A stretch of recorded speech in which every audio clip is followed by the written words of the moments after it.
Hi there! We are the Tessellation group.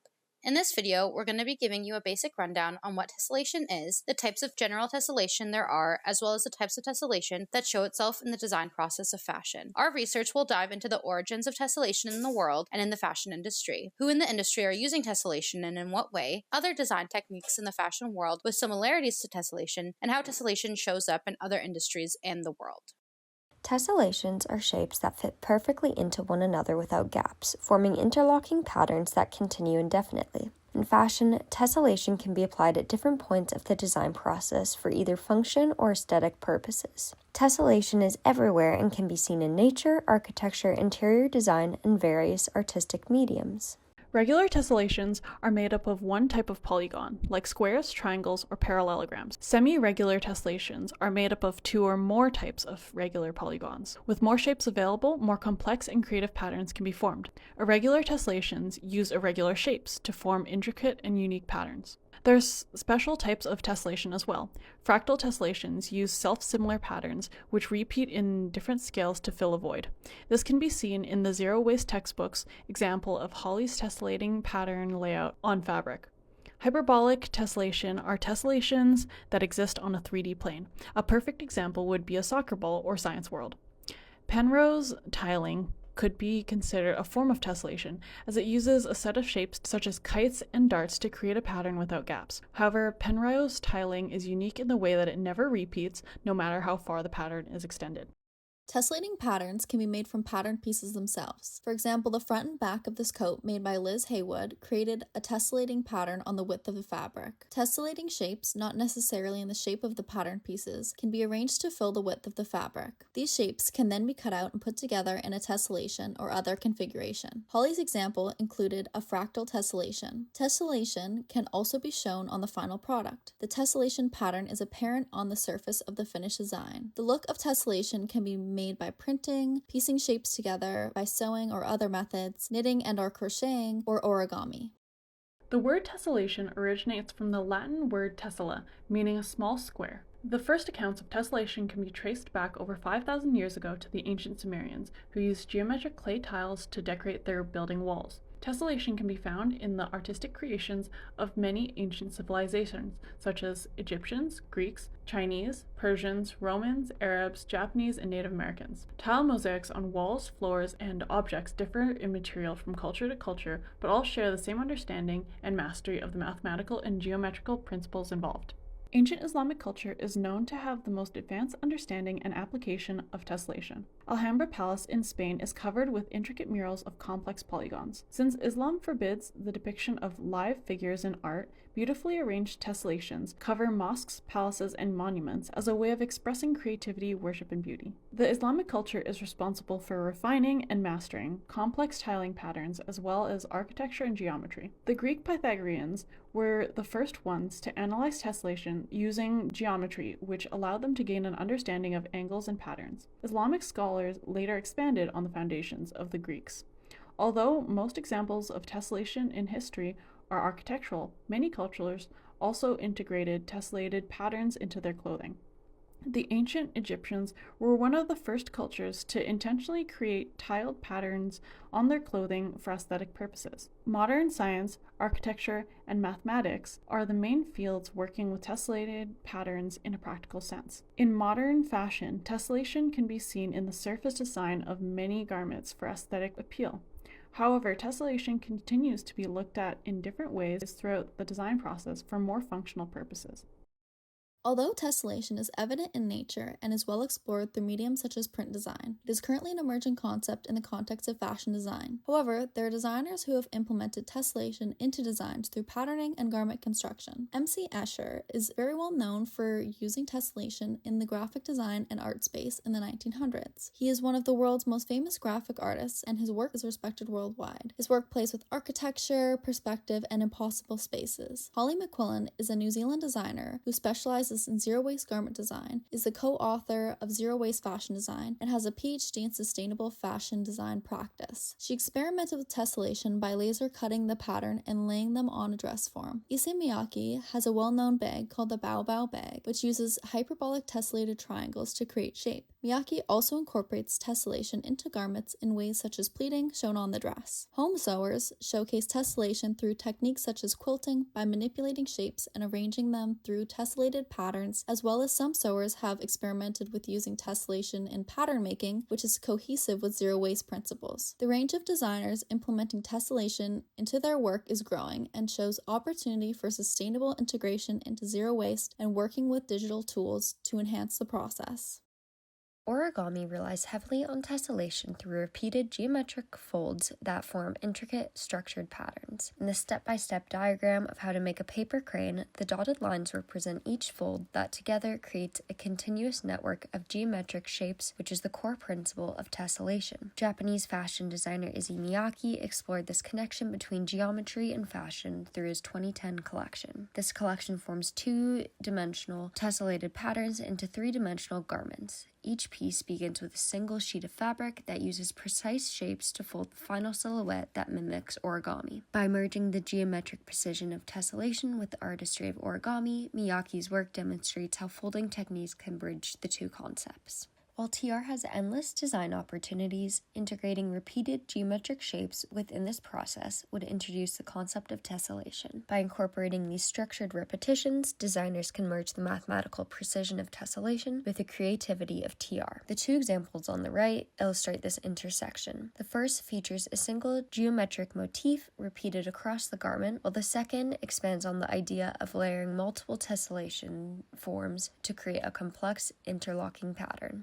Overall, TR and tessellation share a common foundation in geometry and structure, and when combined, they can offer limitless potential for creating garments that balance precision and creativity through geometric pattern construction. Modularity is the concept of how a system's parts can be taken apart and put back together. The first example demonstrates modular tessellation through a series of laser-cut wooden discs featuring triangles and diamond-shaped cuts. The negative space allows for each piece to interlock, forming a larger piece that is built from repeated geometric shapes. In the fashion industry, the relationship between tessellation and modularity is particularly evident in zero waste. Designer Holly McQuillan's tessellated patterns displays this approach, as each flower or module is carefully placed to fit next to each other on the fabric, creating an efficient layout that minimizes waste. The result is modular, as the garment can take on multiple forms depending on how the tessellated pieces are arranged and assembled. Ultimately, the combination of tessellation and modularity encourages both creative flexibility and sustainability in fashion, allowing garments to be adapted without producing additional waste.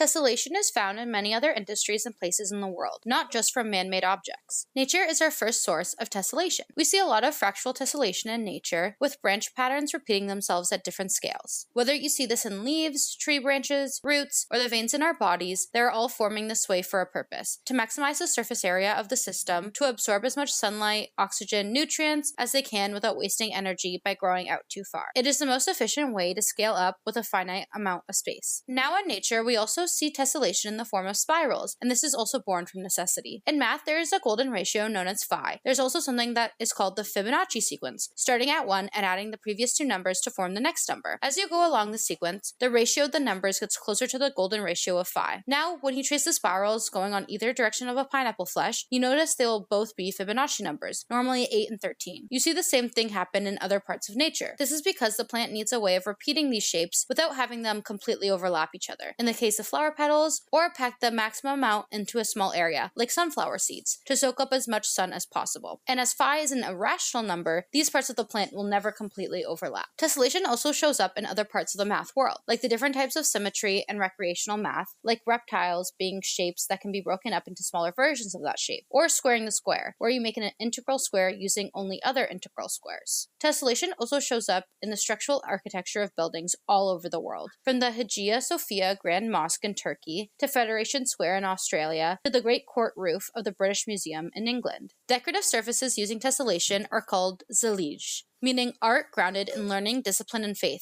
and are commonly found in mosques, homes, public squares, and tombs in Morocco and other Islamic countries. As Islam forbids living beings in their art, as creation of life is only reserved for God, they use abstract tessellation as their medium to depict their artwork. Finally, tessellation is found in many forms of artwork, with drawing and painting using nature motifs, abstract and optical tessellations, repeating drawing cubes to create surreal landscapes, and linoleum stamps. Weaving has also been used to create repeating squares into furniture, and intricate folding techniques have been used to create 3D paper tessellation sculptures.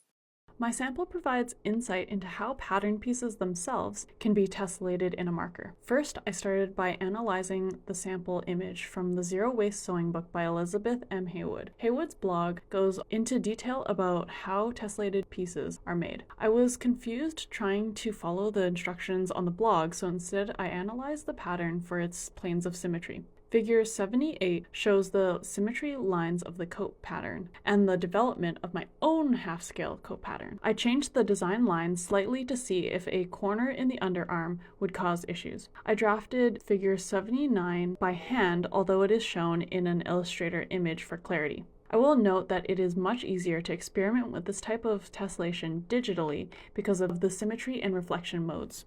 It is incredibly important that the pattern is laid out with precision so that the symmetry remains, as each cut has a piece on either side. A rotary cutter was important for this step. In industry, they might consider using a laser cutter to maximize precision and minimize human error. The coat and its lining were sewn as normal. The extra cutout pieces could be used as pockets, belt loops, or back neck facings to make the design zero waste. Fabric choice is an important factor in tessellated pattern pieces. Because zero waste designs are typically made in unconventional silhouettes, the drape of the fabric can lend a hand in the final look of the garment. Due to the half-scale size, the fabric was more stiff than a full-size garment.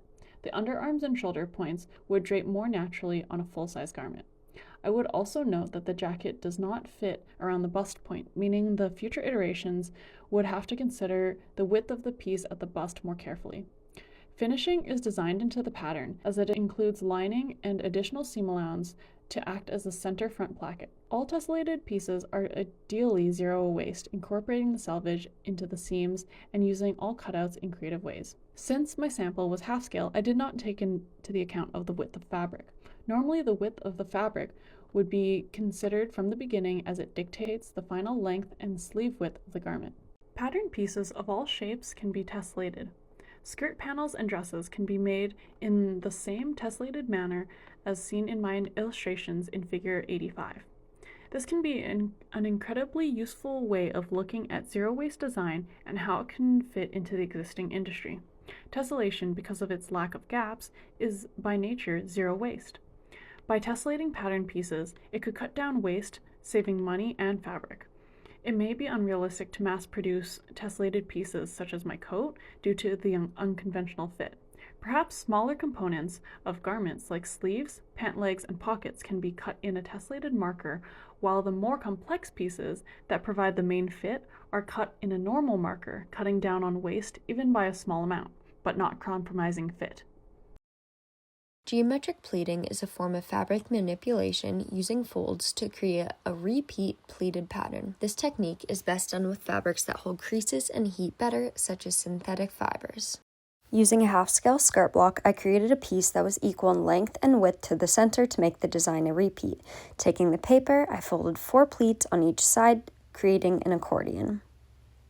Next, fold the top corner over into a triangle to create your first chevron line and fold them inwards. Following the angle of the chevron, fold the pleats towards each other to reinforce the points. Take the tail end and fold upwards to create your second chevron line. The next step is the hardest, as we have to change the direction of the original pleat. To do this, I focused on reinforcing the chevron points in the correct direction to help refold the pleat. After doing this, you can then fold the new points together. Once again, the tail end is folded up to create the third chevron line. Each new point was reinforced and the pleats folded outwards. After folding the new points up again, I decided to fold the tail inwards to create a diamond. In the end, it still leaves a half chevron that will match the top to create a repeating pattern. Repeat this process to create the pleating board. Place your fabric on one board while flattening it, and use your second board to fold the fabric with the pattern. Once this is done, you can then use a string to tie the geometric pleats together into a bundle. Next, I wrapped it in tinfoil and placed it to steam for about 30 minutes. After removing it and letting it completely cool off, I removed it from the pleating board. The piece was then sewn onto a skirt with a rolled hem. No lining was chosen to allow for the movement of the pleats to wrap around the form. This technique could be a unique concept for longevity and growth for children's or maternity wear, as the pleats can contract and expand while still holding shape. Overall, the process of creating a pleating board was the most complicated part, but once done, it could be a unique way to add visual interest to any pattern piece desired. Inspired by Holly McQuillan's fractal flower petal laser cutting tessellation, my sample explores how we can utilize zero waste and modularity through a tessellated lens. I created a laser cut pattern to fulfill the full length of the 2 scrap squares of polyester organza that I had left over from a previous project. This pattern tessellates fractally from the center towards the left and right, not up and down, so that the pattern can work for any length of fabric. The colored part of the pattern shows the section of the pattern that gets repeated. This is a combination of 2 shapes, the 6-point star and the polygon fish, with the edge design introducing a third shape of a flower. I thought it would be fun to have a more angular, rigid nature motif since Holly's pattern was a lot more fluid. When putting the sample together, the idea was to have a base garment that I could apply the tessellated pieces to. I wanted to see if I could partially attach the pieces to the base garment and partially only attach them to each other. This is why I chose to have only a bandeau piece as the base garment. I did originally think about doing the sample in half scale, but when I cut out my tessellated pieces, I realized full scale would be more appropriate to show the range of sizes that my fractal pattern provides. I wanted an easy way to put the garment on and off the dress form, so I chose to have a Velcro closure. In future iterations, hook and eye or invisible zipper closures would be more ideal and fit the aesthetics better. To attach the pieces together and to add to the bandeau, I first used pins to experiment with placements. When I was satisfied with the design, I permanently put them together using E6000 glue. This was just for the sake of putting the sample together, but in future iterations, a lot of hand sewing would be used to attach all the pieces. Maybe an ultrasonic welder might be another alternative, although I fear that might cause discoloration and affect the drape at the points of contact. This could also cause issues further down the line with modularity, since this type of design is meant to be able to replace the tessellated pieces when they get damaged. If they were welded together, that is not possible, so the only way forward would be to hand sew. In this type of tessellation design, it is important to pick a fabric that will seal itself when laser cut. Any synthetic will do that well, so that the edges will melt and not fray. Felt and non-woven fabrics are another alternative to this. If this is not the case, you will need to finish all the edges somehow, like a hand-stitched blanket stitch, which is very time-consuming and will affect the drape and look of the design. This sample combines quilting with hyperbolic tessellation with the aim to create a garment. Research and inspiration was taken from tessellation quilting methods as well as hyperbolic shapes such as soccer balls and Science World. There were very little references of this technique, and so the process was very experimental. Initially, I sketched out some rough ideas to better understand how I may execute the sample. I decided to take a TR approach by creating a shape to tessellate with a reference to the book Designing Tessellations, and drew the shape onto a sewn bodice, then repeating it. I soon realized this method would not be effective as the shape would not hit all pivot points, and I could not slash and spread it as it would change the shape, therefore no longer making it a tessellation pattern. From there, I pivoted and explored a simpler shape to which I chose a pentagon. I figured I could think about it similarly to a soccer ball by attaching the pentagons to create a hyperbolic garment that would form around the body. I laser cut large pentagons out of 3 different cotton fabrics and explored some pattern layout options, ultimately ending at a circular shape using 21 pentagons to create a garment that resembled a poncho. To attach the pieces, I sewed the first ring of pentagons together and then the second row, attaching them together, which left me with a large rectangular shape. However, it left a large opening for the neck hole, unlike what I intended, and when it was in this form, it was extremely hard to identify seams and make out what was what compared to my draft layout, and so I pivoted again and took another approach. I sewed 2 pentagons together at one side and repeated for the remaining pentagons. Then I sewed 2 pairs together to have 5 groups of 4 pentagons. I attached one side of each set of 4 to all 5 sides of the center pentagon, and then sewed the side seams of the sets of 4 together. Finally, I cut out the middle pentagon, leaving seam allowance to turn under to finish the edge, and was left with a poncho sort of shawl garment with an almost funnel collar. Overall, this technique worked well and could be applied to many garments within pattern making and design. If I had added more pentagons to the length and side, I could attach the side seams, leaving armholes, creating a more traditional t-shirt shape. shape. It is important to note that as the pentagon size is based on the neck hole opening, I would need to increase the size of the pentagon for it to fit over a person's head or add a closure at the back. I also think this technique would work well in a knit fabric or something with more drape. To finish it, there would need to be a lining to conceal the raw edges and finish the hem. This technique could reduce waste if the pentagon pattern is arranged in a tessellated pattern prior to cutting and has the potential to create some very interesting silhouettes. When looking back at our research, we all came to the conclusion that tessellation is a lot more common than we realized.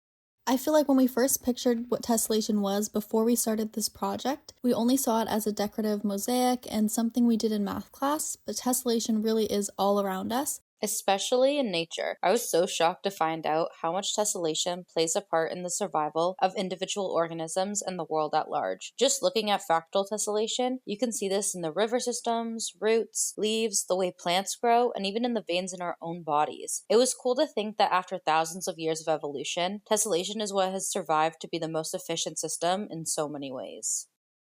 Wow, it's honestly so crazy how tessellation is so present in our daily lives. I think identifying different forms of tessellation around us can change the way we perceive the world. It makes us think about how connected we can be with each other and the world around us. It also makes me think about how tessellation is so broad and it can be applied to so many industries. Yes, exactly. Like to look at the way that science and math utilize tessellation and see how we can apply that through a fashion lens. When we look at different industries, there are so many ways tessellation gets utilized, which opens up many more ways to apply tessellation to fashion.